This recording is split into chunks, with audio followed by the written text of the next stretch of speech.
Here is the uncomfortable truth behind building a life through network marketing. Wala naman nagsabi sa akin na ganito pala ka-lonely ang mundo ng network marketing. Na ganito pala ka-lonely yung pag-grow. Akala ko kasi kapag nagsisimula ka ng umasenso, mas magiging masaya ang lahat. Pero bakit kaya habang mas nagiging focus ako sa pag-abot ng goals ko, feeling ko mag-isa lang ako. I feel alone.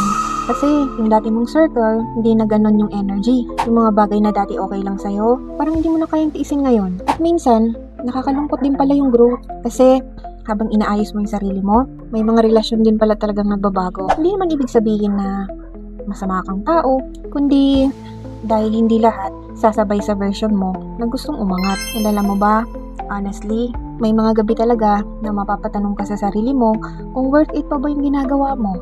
Kung worth it pa ba yung journey na tinatahak mo. Pero one thing I realized, growth will always feel lonely bago yan maging rewarding. Kaya tandaan mo, kung feeling mo mag-isa ka ngayon habang inaayos mo yung buhay mo, tuloy ka lang. Kasi balang araw, pasasalamatan mo rin yung sarili mo.